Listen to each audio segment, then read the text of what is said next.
Welcome to another discussion here at the Sound Church, guys. My name is Josh. This is Pastor Scott. Recently, we filmed a video where we talked about our church in light of a new term that you have coined, the term Life Reformed. You said Denver Sound Church is a Life Reformed church. I think because that term is new, it's new to me, it's new to a lot of folks. Could you explain or summarize that term one more time before we get into exactly what we're going to talk about today? Sure. What we mean, or what I mean by life reformed, is essentially two things. First of all, that we are indeed reformed in the truest sense of the word in our soteriology, meaning that what we believe about salvation is that God is completely sovereign in salvation. We would also consider ourselves to be 5-point Calvinists. Or 6-point, as you said the other day. That's right. And so in that respect, we are reformed. Where we would differ is as it relates to the chief end or goal of man. And that is a statement that is in the Westminster Confession, among other places, which states that the chief end of man is to glorify God and to enjoy Him forever. Though we do believe and hold to the pursuit of God's glory and enjoying Him forever, we don't believe that that is the end or the goal of man. Rather, what we are convinced of is that the Scripture teaches that the chief end or the goal of man is abundant life, meaning both here in this present life as well as in the life to come. And Jesus Himself, of course, says in John 10:10, that this is what He came to give abundant life or life abundantly. And so, now you mentioned, you distinguish between the how and the why. Yes. Maybe that's the question that makes it clear. Yeah, in the idea of the statement, the chief end of man is to glorify God and enjoy Himself. By that statement, what we're being told, the why man exists. And we're being told then that it is to glorify God. We again would disagree. That is not the why, that is the how.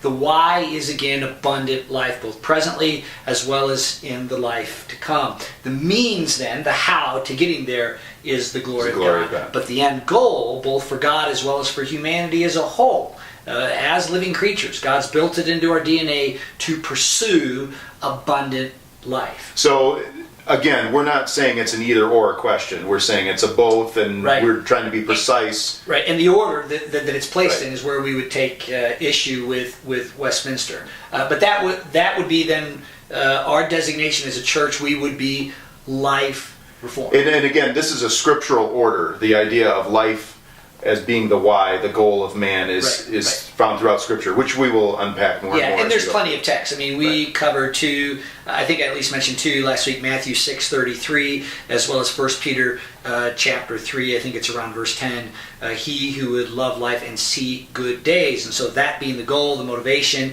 then we pursue, as a result of that, if we're to have that, the glory of God and obedience. Life is a motivation throughout Scripture, from the law to... Absolutely, all the way through the Scripture. It's always about choosing life being the goal. Okay, now let's get down to brass tacks, because the gospel is a huge focus of our church, and it needs to be. We need to always be thinking of the gospel, and it's part of who we are. It's what we share with the world.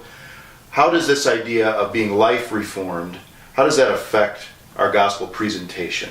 Well, I think it gives us an advantage again that's given to us in the biblical text itself. If we rightly or biblically understand the gospel, this particular view, life reformed, which I am convinced is the only view, the biblical view, or the correct view, gives us an advantage in sharing the gospel with others. And I would say that in three ways. First of all, the first way I would say is that it makes us perpetually relevant. And what I mean by that is that this being the goal of God to give humanity abundant life, this also being the goal of all living All living creatures. It's again built into our DNA. We seek the place of comfort. We seek the place of blessing.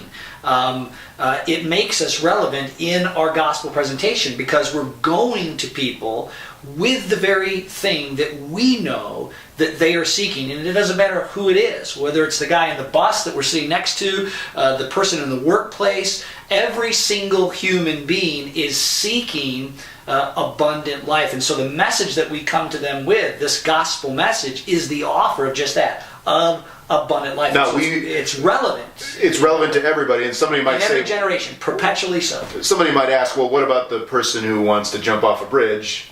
Right. They're seeking death, so are they not seeking abundant and life? we would say in that scenario is that anyone who's pursuing that course is only doing so because they assess that that place in death is going to be somehow better than their current life. So they too still are seeking. They're seeking abundant life in death. death. Yeah. Okay. So I think it's undeniable. It's a natural principle. We all desire life. It's the first thing God throws out to Adam. And so when we are sharing the gospel, that does make it much more clear. It's the point of connection with every human being. Life. And I think for me personally, there have been instances when I've shared the gospel where I've said, the indicatives, what Christ did for us. I've talked about the need for that.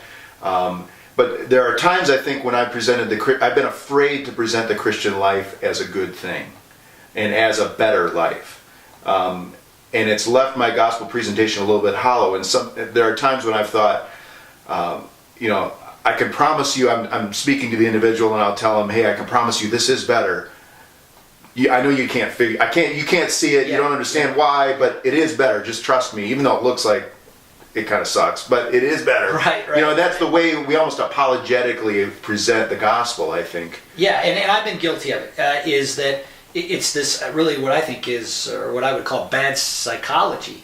We start with this negative of you're a sinner. We all deserve hell. Yeah, we all deserve hell, which is true, which is absolutely true. Rebellion, sin is the forfeiture of that very thing, abundant life.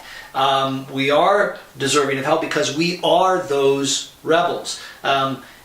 But starting there is not again where the Bible starts. Even Jesus in his gospel presentations, when you look in the scripture, whether it's John 4 with the woman at the well, John 6 in introducing himself as the bread of life. I mean, almost every single chapter, as a matter of fact, in John's gospel is dealing with this message of abundant life or this offer of abundant life. But starting, I've been there myself, where you're in the room with somebody presenting the gospel to them, and the whole time you're thinking to yourself, I really want them to understand just how wonderful this is, but I don't think I have the words to tell them because everything that I'm telling them is almost... And you're almost afraid to. You're almost, because of Westminster, I think, it's in a little bit, we've been scared. Ooh, if I tell them that there's any good thing that doesn't come outside the glory of God, or if we only use that as a motivation... we're scared. Yeah, we're nervous. We're somehow buying into the prosperity gospel if we say something like that, which makes us selfish people, materialistic people, humanistic. And that's not at all the view that we hold to, or the picture that Scripture paints for us. And yet again, it over and over from Genesis to Revelation presents this offer of God's the one who created the desire for life. Yeah, absolutely. Now, you mentioned prosperity gospel, and I think we have to be clear. I mean, is that what we're saying? Is we're saying you submit to Christ and all of a sudden your life is fantastic? And I would say, and this really brings up my second advantage in being life reformed, is that we don't just hold to the fact that that God makes an offer of abundant life. We also are, as the designation states, we are reformed. We understand that God is sovereign in the process of salvation, which understanding that, which again is something that's taught from Genesis to Revelation as well, keeps us from going down the path that those within this particular camp would be guilty of going down, which is the path of manipulation, or what we might call worldly pragmatics. This is what keeps us, we might say, pragmatically pure. We're not trying to manipulate people with this idea of abundant life to get them to follow Christ. We understand, one, that God is sovereign in that act of saving people, and two, we understand what is required, which is something that we haven't talked about, but the requirement to follow Christ and to have this abundant life. So the designation itself as being reformed is something that also has the advantage of keeping us from that very thing that you mentioned, which is this idea of prosperity as really the only thing that we live for. Well, I think what helps us, keeps us pragmatically pure, is that the way to abundant life is exactly what's in Scripture. It's not. It's not something that we've made up. Money, cars, whatever, what have you. That's right. Yeah, the blessings themselves. Yeah, the blessings themselves that are given to us there, or the promises, we might call them, of provision, productivity, purpose, protection, and paradise later. Those things and how they're defined is very different, again, from that idea of the prosperity gospel. And I think the other idea that helps us is we need to be perfectly consistent with Scripture through all of this, and that's what defines life, defines the way to life. All of these things are from Scripture themselves. Yeah, and that's really the third advantage, is that this particular designation, life reformed, again, and I'm not ashamed to say it and be bulldogish about it, is really the perfectly consistent position in the biblical text. Again, the message from Genesis to Revelation is about life. The book starts with life, the book ends with life, and everything in between is an offer of life. And so these three things, I guess, just in summary, would be as an advantage that this particular way to present the gospel has, or this particular designation has, is that it is perfectly or perpetually relevant, it is pragmatically pure, and it is perfectly consistent with the biblical text. And there you have it. The gospel is in the Bible from the beginning to the end, and a critical part of the gospel is a presentation of life. That's where it starts. That's where it ends. And there are other things. Our rebellion has destroyed our lives. There are other aspects of the gospel that must be discussed. However, a gospel presentation without that building block, without life, is an incomplete gospel presentation. We are studying this right now at Denver Sound Church. If you're in the Denver area, we'd love to have you visit. And right now we're in the third sermon in our series where you're finishing up the discussion of life. Going forward, check out our website, denversoundchurch.org. You can watch those sermons live, you can download them, you can listen to them later. We also appreciate feedback on any of these things. Follow our Twitter feed, sound_church on Twitter. We'd love to interact with anybody we can on this idea.